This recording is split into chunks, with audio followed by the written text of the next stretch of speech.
Today's guest on the Get Foxy show, we have Colleen Biggs. Colleen, thank you so much for taking the time out of your busy rockin' schedule to be with us today. Oh, thanks. It's such an honor to be here. I love being guests on other people's shows. Right off the bat, I'm curious, what got you into leading, coaching, and inspiring others? Because you really are out there in the limelight. How did that all come about? I came from corporate America. I'm a corporate America dropout, and I honed my skills for the last 18 years in corporate America building businesses. That's what I've done. And what I noticed through that process of building businesses was not only in the corporate America scene did I feel like I was kind of in the shadows, because as women, we tend to put our heads down, work really hard, do really great work because there's no I in team. And I realized that unless I put my head up, unless I start getting exposure for myself, even though I might be doing really, really well, the rest of the company doesn't recognize that, let's say, on a bigger scale. So many, many, many years ago, I decided to step into the spotlight and say, hey, look at me, look at what I can do. And that changed everything for my career. I spoke up, I said what I wanted, and really became a great leader at this company by the time I had decided to retire and drop out of corporate America. So I created the formula, understood the formula, uncovered the formula. So I actually started Lead Up for Women wanting to teach other women how to take a seat at the table, how to speak from that seat at the table, how to negotiate salary, wages. And 2019, when I launched, I went around looking, for exposure on that and bringing leaders in and doing luncheons in 10 different cities in 10 different states, and quickly caught the eye of female entrepreneurs. And they were looking for a space to be visible. So everything I do today at Lead Up for Women really is all about helping women be heard, be seen, and be visible, because if they're not, they're overlooked. And my passion has always been working with women, so I love working with women, and I know that's a severe need that entrepreneurs have, and so I'm able to solve that problem for them. I'm curious, how did you really kind of decide to start stepping up in your own way? I mean, it sounds like, okay, you had this corporate job, Mm. and what was the catalyst for you that really made you decide, you know what, I'm going to step into this role. I'm going to step up and I'm going to be seen. I'm going to be heard. I was really good at what I did, Terry. I'm going to be honest. I could get, hit any budget, exceed any budget. I brought a lot of money to the corporation that I worked for, and I was watching people around me be promoted, kind of the squeaky wheel people, if I will say that, right? And that's right. The squeaky wheel gets the oil. And so I was like, it's as I was raised in my demographic, my being a female at the age that I'm at, right? I'm almost 50. We were raised to really not speak up, right? Not to make all this commotion. And so I didn't want to be selfish by standing in the spotlight, but I knew that I wanted more in my career and I was unhappy. And so it really came from a deep seated place of I deserve more. I know that I can do more and I want more. And so if we don't tell other people telepathically, they don't know what we want, but we just assume they do. So it wasn't until I said, hey, this is where I've come from. This is what I've done for the company. This is where I want to go into the company. And this is why.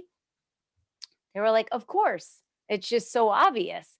But again, we just expect others to know what it is that we want. And if we're not using our voices and speaking up, then they don't know. So that's really transcended everything of why I have Lead Up for Women, because every platform I've built for women is about speaking up and using your voice and attracting your clients by them seeing you over and over and over again. Yeah. So when you're not used to speaking up and not used to being seen and heard, how do you start stepping into that? A lot of that comes from our inner confidence and self-esteem. I remember Jennifer Lopez once said, I have the confidence to dance and I can dance anywhere, but to get up on a stage in front of 30,000 people, that's where I lacked self-esteem. So I think we tend to think that confidence and self-esteem is the same thing. When we know that we're confident in what we offer and we're really good at what we do, whether it's podcasting or being a coach or creating a product or whatever, being a personal trainer, whatever it is that you're teaching or your product is that you have, when you know you're really good at it and you're the expert, for what it is that you do, it's really believing in yourself. And I always say, get surrounding yourself with people that also believe in you, help fuel that fire for you, because it's really hard to do ourselves. You mentioned your wife earlier, and it's amazing because my husband's my rock and fuels me when I need the fuel. So we need to surround ourselves with just a handful of people that really can help us step into that spotlight and stay there because it gets uncomfortable. So for me, I've created safe spaces for women so that they know they're not being judged, that whatever that opinion is, we respect that opinion and that opinion is yours. And you can speak up however you would like on that platform, except we don't ever offend others or attack others or judge others, right? We don't do that. So by giving them this safe space, this nurturing space, they tend to want to tiptoe and step into the water a little easier. And then again, the tribe that's been created help women, and no matter how that tribe exists in your life, if it's a mother, a sister, a cousin, a best friend, surround yourself with people that fuel your passion, and not snuff it out. This is something that one of my business mentors, who I found out you're familiar with, Carrie Conley, she Mhm. uses the analogy of being up on stage and surrounding yourself with the people in your front row. Mhm. And the people in the front row that you let in the front row, they're the ones who love you, who cheer you on, who spur you on to do greater and bigger things. And they love you unconditionally. And you want those people in your front row. If you, the other people, some you might set them a couple of rows back, and a couple of people you might actually just have to kick their butts right out of the theater.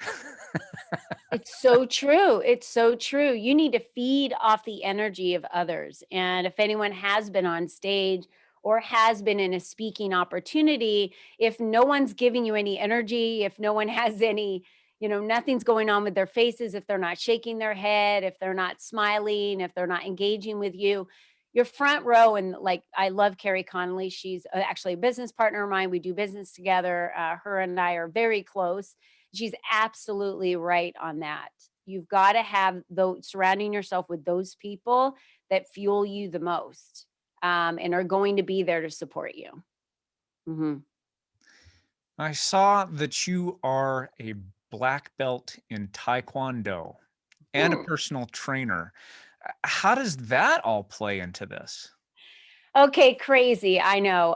So I became a personal trainer several years ago. I decided this last year not to keep up on my certificate, only because I just have chosen to go into a different direction with my business. So the time for me to be able to put that into play and really be passionate about, I just don't do anything unless I'm all in 100%. So I knew I couldn't be all in 100% on that, but I have probably from 15 loved physical fitness and understanding how the body works and understanding how health of our bodies are so important. So I've done the running marathons, and then the boot camps and the CrossFits and all the different fads that came in and switched it up over the years. And when our kids grew up, my husband and I have 7 kids, and when they were all grown, we weren't running around after basketball games and softball games and soccer and you name it. We were constantly going somewhere. We almost were like, wow, we have this huge void in our life. We were bored in the evenings because we're so used to running. So I said, why don't we do something for ourselves? So we decided that we together were going to sign up for something we'd never done before. At our age, we were in our 40s, right? Challenge our not only our mind, but our bodies. We were both physically healthy, but we wanted something different, something we never done before. So I'm not gonna lie, Terry, the first like 4 weeks of this, we were like, "What is happening?" Bowing and "Yes, sir. Yes, ma'am." You have little six-year-olds teaching you something that you have no idea how to do, and it's very interesting to me how quickly we really enjoyed that first graduation and all the hard work we had put in and what we had to memorize and the hard work we put in, out of the dojo, and it just kind of became this addiction for us, so we started competing, and for about 4.5 years on that journey, we did it together. So even if one of us couldn't make it to class because someone else was traveling or had business going on and got a little behind, the other person would wait, because we really wanted to graduate together, take this journey together. We learned a lot about each other. We learned a lot about some of our blocks, our mental blocks, our disbeliefs. We had a lot of failures and we had a lot of wins, champions, if you would, in our lives. So that's something that I've really enjoyed doing. Teaches you a lot about your own human and who you are, to challenge yourself in something that you wouldn't rather do. So we've enjoyed doing that. We've talked about going back and getting our second degree. And so, yeah, I just love teaching people about physical fitness. I love being healthy myself, and just challenging myself to grow. You Yeah. mentioned that you had blocks that you had to Oh, yeah. basically break through. I mean, using some martial arts analogies here, but I'd be curious to know what were some of those blocks and how did you overcome them? Yeah, so exactly what you're talking about, Terry. That block was a board for me. And it was more than just the board, it was my ability to believe in myself that I could do it, that I had the ability to do it. Because it seems in martial arts where we are brand new, we're like this tiny little seed, right? And we have no idea how to do any of it. As you start learning and start breaking boards and start getting better and advancing to the next board, you advance to the next board and you figure out, okay, it's going to take me a while to figure out how to break this board because now the velocity, the speed, the power, all of that, shifts a little bit. And it was interesting because you get to a point where you just get like this block. All of a sudden you've been breaking this board just fine, but because you know now that your advancement depends on you breaking these boards in a row, the pressure sets in. So it is nothing to do with my inability. It had everything to do with my disbelief in myself to be able to accomplish it because my physical body had already done it over and over and over again. So it was all a mental block. And I remember texting my master at the time, who was like a seventh degree master in Taekwondo, and saying, I was at home and it was 10 o'clock at night and I was testing the next day. And I said, I can't break through this board. I kept saying, I can't, I can't. We all know if you say I can, it means I won't. I can't do this. I can't do this. All he said was, tomorrow is another day. And he was right. We always have a second chance, and tomorrow's another day. So, whatever we believe is impossible today is possible tomorrow. We just have to believe it's true. And that was probably one of the biggest mental breakthroughs that I had because I knew my physical, and I was beating my physical body up that night. I had bruises. I'm surprised I didn't break my hand. But I just knew tomorrow's a different day, and tomorrow I wake up and it's possible. And it was, and I graduated. Yeah. That's really cool. It actually kind of goes right along with what we say in traditional Chinese medicine, where the mind goes, the chi flows, Yeah. or energy follows intention. And so when you can have the clarity of that intention and know, yeah, this is possible. Mhm. uh, big things can happen. Yeah. Yeah, we are our own how you hear you're your own worst enemy, right? So we really prevent ourselves from exceeding and succeeding and doing the impossible. And once we are willing to admit that and then work with others, people to help us overcome that, I couldn't have done what I did without the guidance of that, seventh degree master that was in the dojo. He was literally the beacon of light, and I could rely on him for anything throughout that, through the teachings, through the wisdom, through the experience. And we need to surround ourselves again. Those should be in our front row. Those people should be in our, he was in my front row. Yeah, still is. Well, it sounds to me like you are becoming, or if you haven't already become, a beacon for many women around the country. Yeah. I had no problems getting out there because of my passion and believing that if I shine my light by experience I saw in every situation I've been in, if I stand up tall, shine my light bright for other women, it provides light. They'll come out of the shadows, and they're drawn to that light. And I lead by example in everything I do. I say show up everywhere. I show up everywhere. I talk to them about staying in the spotlight, about being seen, about being visible, about being passionate and being a purposeful entrepreneur. Everything I do is about that. And so I want women to be able to learn, and I can teach them, other women can teach them how to light their own lamps, because as women, sometimes some women tend to steal the oil from other women's lamps, if you will, to keep theirs lit. But there's a way for us to band together as a sisterhood in supporting each other, to really elevate us to the next level as leaders, not only in corporate America, but as female entrepreneurs, because so much is possible for females in the future. I'm guessing you've probably seen some pretty amazing transformations of different women who've participated in Lead Up. Would Yeah. you care to share a couple of those?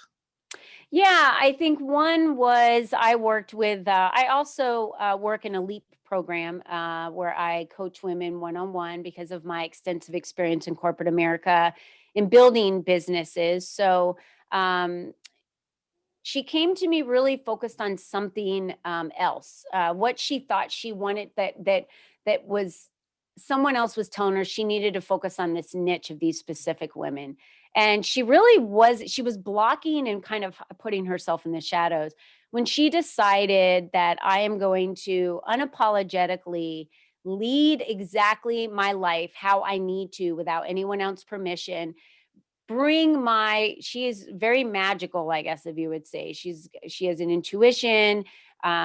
She's like a priestess, if you would. She's able to help with so many blocks that other people have. When she decided to bring that forward, and when she decided to not convolute everything with what other people said she should be, but be who she was meant to be, and what the desire was that she wanted to bring forward. I mean, she increased her cash flow by about 800%, from 1 month to, say, month 6. When we believe that it's possible and believe in ourselves and why it is that we're so unique and why God has put us here on earth and what that means for us to bring that forth, amazing things can happen. And that might be cash flow, that might be friendships, that might be partnerships, that might be other opportunities that you're looking for. But your network, as you talked about, is your net worth. So, who is your network?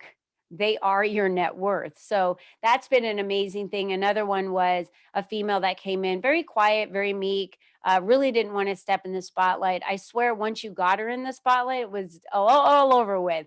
Now she's been in all the spotlights, continue to show up.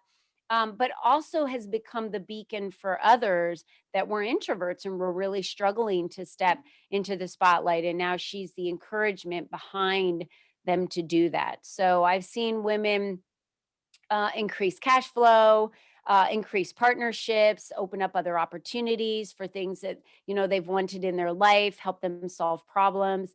You name it. It's been a great network for women just to really care about each other, and that's where it starts, cultivating that relationship with others.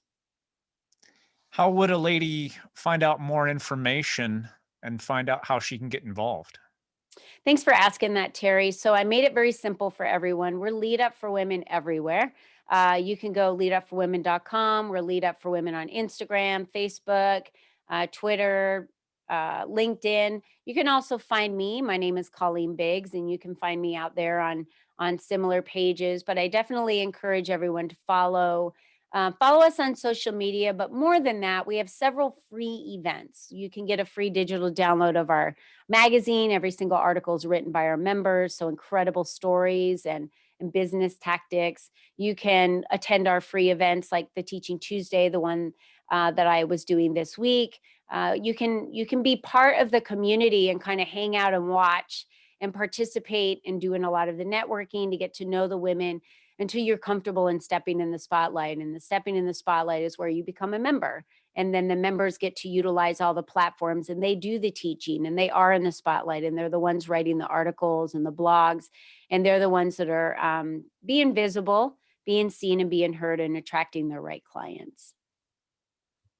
That's excellent. Well, listeners, I will have links in the show notes and we will get you hooked up if you are interested in finding out more about Colleen and Lead Up. We'll get you those links. I'm going to switch it up a little bit here, Colleen. Okay, I'm let's going do to it. ask you the question that I ask every single guest, and that is, what does Foxy and being Foxy mean to Colleen Biggs?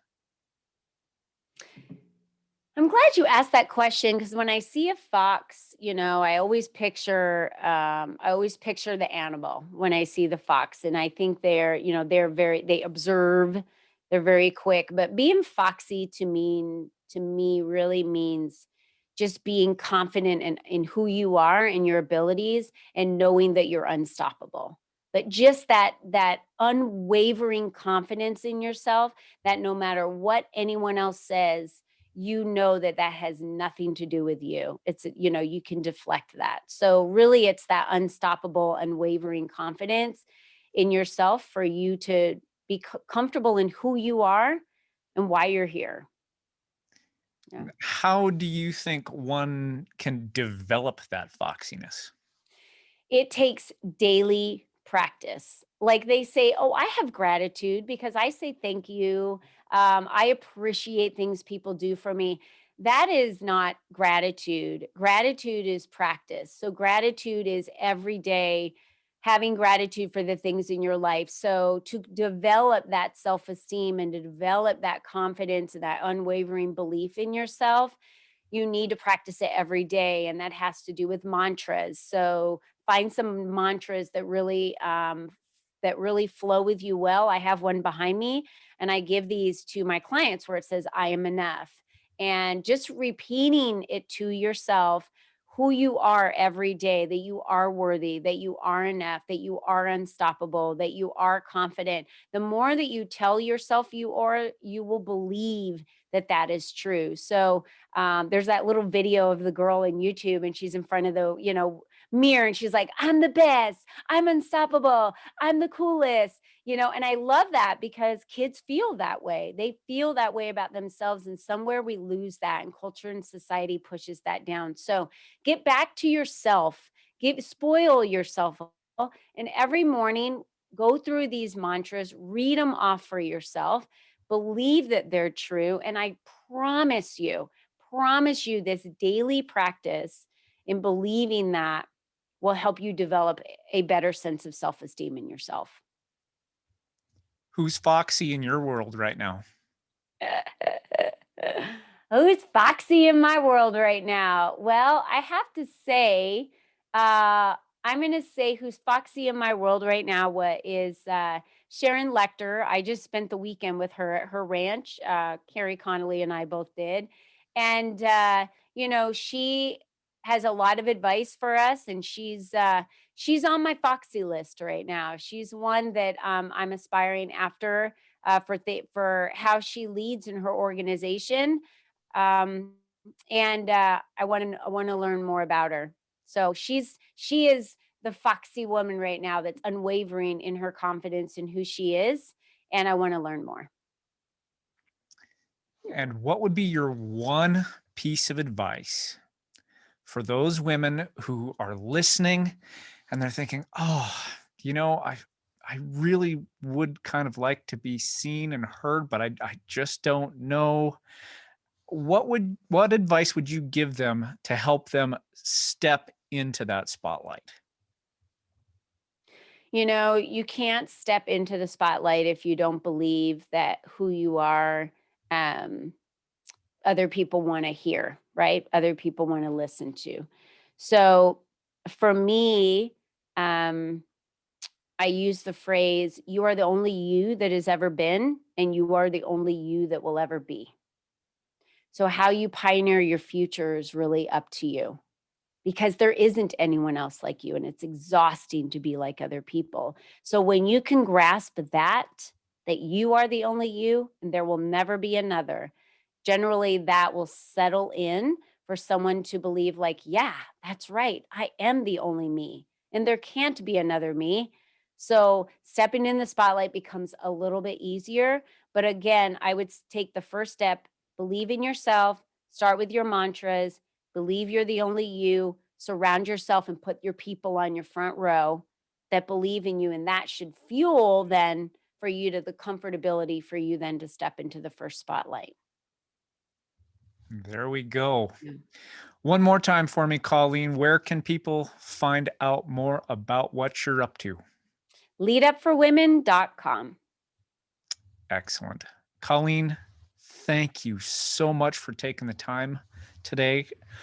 I have absolutely loved our conversation, and I wish you the best in all your endeavors. And I honor you for bringing more life and light and women into the spotlight. Thank you, Terry. It was an honor today. It was great.